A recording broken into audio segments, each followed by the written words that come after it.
সুপ্রিয় শিক্ষার্থী বন্ধুরা, আমি নাজমুল হাসান তোমাদের বাংলা ম্যাথ চ্যানেলের পক্ষ থেকে দেখো এখানে আজকে প্রতিদিনের ধারাবাহিকতায় 24 নম্বর সৃজনশীলটি নিয়ে এসেছি। দেখো এখানে সার্বিক সেট কি এখানে সার্বিক সেট এখানে একটা মান দেওয়া আছে এবং এখানে এই সেটের অধীনে তিনটি উপসেটও দেওয়া রয়েছে, একটা এ, একটা বি, একটি হচ্ছে সি। এখানে সেট গঠন পদ্ধতি দেওয়া আছে, আমরা এগুলোকে ভেঙে ভেঙে কীভাবে ভাঙতে হয় তোমাদেরকে দেখাই দেব এবং তোমরা পরবর্তীতে সকল ধরনের সেটের যে অঙ্কগুলো রয়েছে খুব মোস্ট ইম্পর্ট্যান্ট, তোমরা যারা ক্লাস 8-এ রয়েছো তোমাদের জন্য তো এটা ইম্পর্ট্যান্টই, এবং তোমরা ক্লাস 8 থেকে যখন ক্লাস 9-এ উঠবা, তোমরা 2.1-এ যখন যাবা তখন তোমার এই বিষয়টা অনেক কাজে লাগবে। মোস্ট ইম্পর্ট্যান্ট একটা সৃজনশীল, তোমরা অবশ্যই খুব মনোযোগ দিয়ে ভিডিওটি দেখবে, তাহলে ইনশাআল্লাহ আশা করা যায় পরবর্তীতে এবং ক্লাস 8-এ এবং ক্লাস 9-এ তোমাদের জন্য অনেক সহজ হবে পরবর্তী অঙ্কগুলো করার জন্য। তো বন্ধুরা, তো চলো শুরু করি আমরা। আচ্ছা, তো এখানে দেখো আমরা ক নাম্বারে কী বলছে, এ ও বি সেটকে তালিকা পদ্ধতিতে প্রকাশ করো।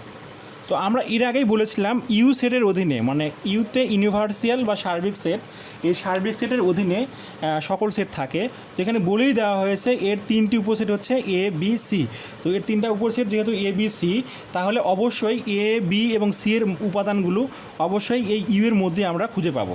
তো এখানে দেখো 1 নাম্বার সেটকে বলা হচ্ছে যে এক্স বিলংস টু, এই বিলংস টু এরকম যে চিহ্নটা, এটার নাম হচ্ছে বিলংস টু। তো এই বিলংস টু মানে হচ্ছে এক্সের মানগুলো এই এনের মধ্যে অন্তর্ভুক্ত। এন কি? N for number.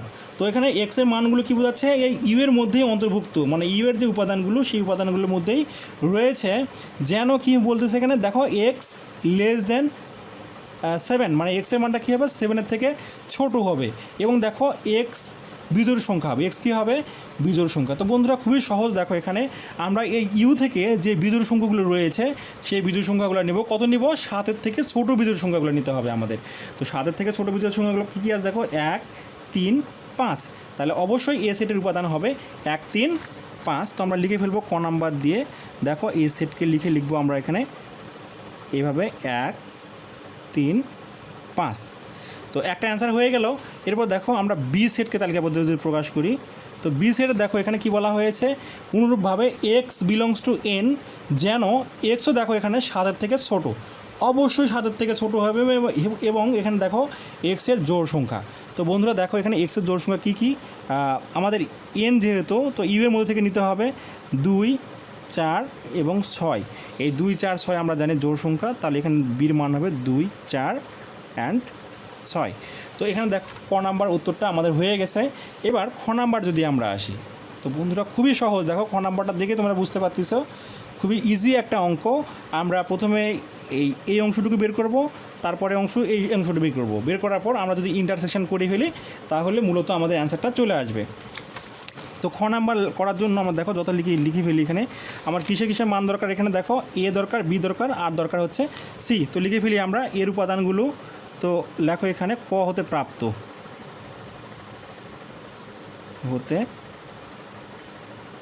প্রাপ্ত কি লিখবো, এ ইকুয়াল 1, 3, 5 এবং বি সমান দেখো এখানে 2, 4, 6। এখন এখানে আরও একটা মানের আমার দরকার, সেটা দেখো এখান থেকে কী বলা হচ্ছে, দেখো সি থেকে মান বের করবো।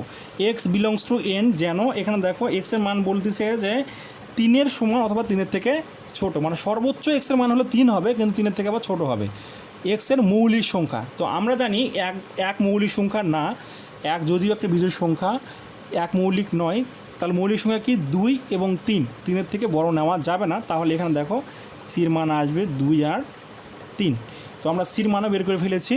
তো এখন তাহলে আমরা দেখো অঙ্কটি করে ফেলবো আমরা, এ ইউনিয়ন বি। তো এ ইউনিয়ন বি যদি আমরা করি, দেখো এখানে 1, 3, 5 আমরা ইউনিয়ন দিয়ে ফেলি, বির মান হচ্ছে 2, 4, 6। তো আমাদের ইউনিয়ন মান হচ্ছে মিল অমিল সবই নিতে হবে। তো মিল অমিল যদি সবই নেই এখানে, তাহলে দেখো থাকবে 1, 2, 3, 4, 5, 6, মানে 1 থেকে 6 পর্যন্ত সব কটা মানে আমাদের নিতে হবে। এরপর দেখো আর একটা মান ছিল, সেটা হচ্ছে দেখো এখানে আমরা নিব, যদি দেখো এখানে দেওয়া আছে এ ইউনিয়ন সি, তো আমরা এখানে এ ইউনিয়ন সি নিব।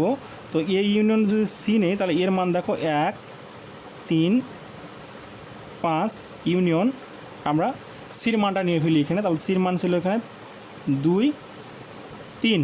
তো যেহেতু এখানেও মিল অমিল সবই নিতে হবে, তাহলে 1 দেখো 2 লিখব, 3 লিখব এবং 5কে আমরা লিখে ফেলবো 1 2 3 5।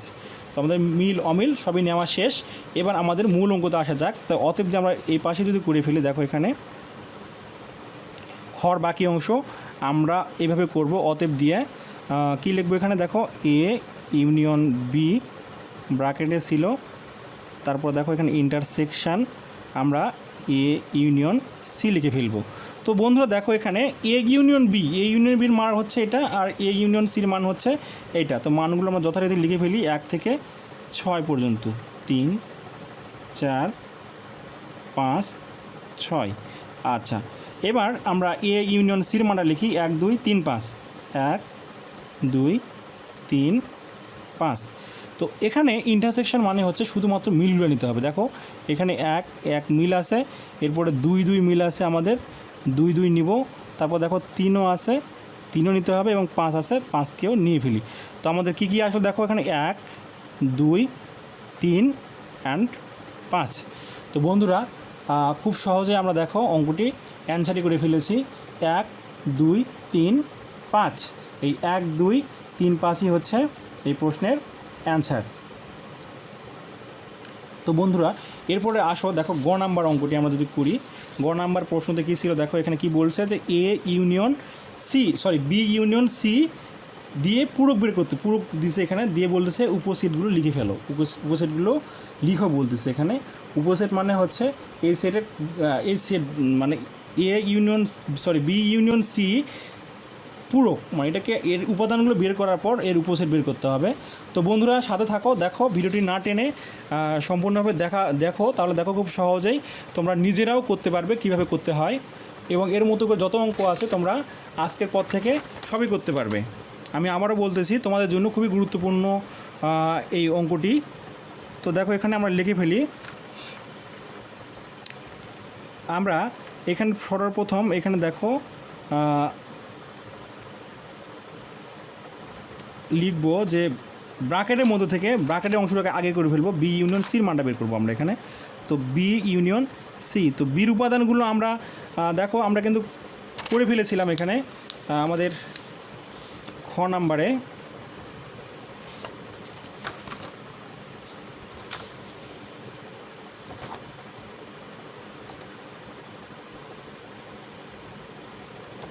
বীর মানগুলো দেখো এখানে বীর মান কিন্তু এখানে ছিল আমাদের, এই যে বীর মান এখানে 2 4 6। তো এখান থেকেই লিখবো 2 4 অ্যান্ড 6 এবং সির উপাদানটাও যদি আমরা বসাই এখানে 2 3 5। তো তোমরা লিখে ফেলবে যে এখানে উপরে লিখবে যে খ হতে প্রাপ্ত বীর উপাদান এত, সির উপাদান এত। তো এরপর আমরা কি করব এখান থেকে ইন্টারসেকশন করে ফেলবো, সরি ইউনিয়ন করে ফেলবো। তো ইউনিয়ন যদি করে দেখো 2 2 মিল আছে লিখে ফেলি, 3 নাই 3ও নিতে হবে, 4 একটা আছে,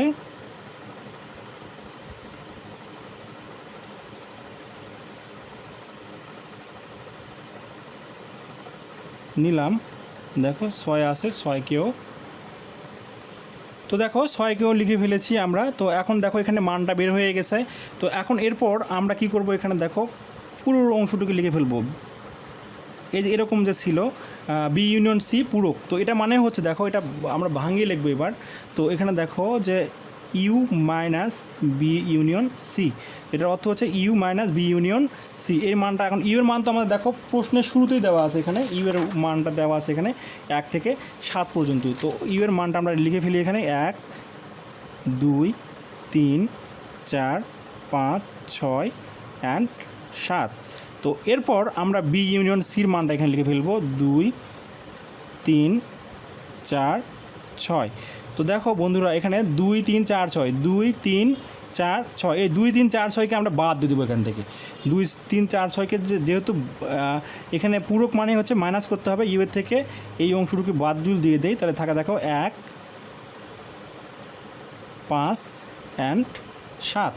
তো 1 5 7, তো এটারই আমাদের কী করতে হবে এখন উপসেট বের করতে হবে। এই অংশটুকুই আমাদের বের করতে বলেছিল, যে বলতেছিল দেখো এখানে যে বি ইউনিয়ন সি পূরক এর উপসেটগুলো লিখো।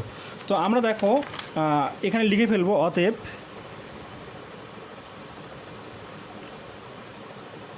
বি ইউনিয়ন সি পূরক এর উপসেটগুলো হলো। উপসেটগুলো কীভাবে লিখতে হয়, মানে এই সেটকে কতভাবে ভেঙে লেখা যায়, এই একটা সেটকে কতভাবে ভেঙে লেখা যায় সেটাই মূলত হচ্ছে উপসেট। তো আমরা দেখো এই সেটকে প্রথমে 3টি উপাদান নিয়ে একটা সেট গঠন করতে পারি, 1, 5, 7। তারপর দেখো 2টি করে উপাদান নিয়ে আমরা একটা সেট গঠন করতে পারি, 1, 5 নিয়ে একটা করতে পারি। তারপর দেখো আমরা 1, 7কে নিয়ে করতে পারি। মানে একটা সেটকে কতগুলো ভেঙে সেট বের করা যায় মূলত সেটাই হচ্ছে উপসেট। তারপর দেখো এখানে 5, 7 করতে পারি আমরা, 5, 7। তারপর দেখো এখান থেকে আমরা আরও বের করতে পারি, এবার 1টি করে উপাদান নিয়ে করতে পারি, 1, 5 এবং 7। আর একটা সেট লিখতে পারি ফাঁকা সেট, কারণ আমরা জানি প্রতিটি সেটের মধ্যে একটি করে ফাঁকা সেট থাকে। তো বন্ধুরা উপাদান যদি 3 হয়, তো দেখো আমরা একটা সূত্র বলেছিলাম 2 পাওয়ার n। 2 পাওয়ার n মানে হচ্ছে যে উপাদান সংখ্যা, n মানে হচ্ছে এখানে উপাদান কত 3 রয়েছে, তাহলে 2-এর উপর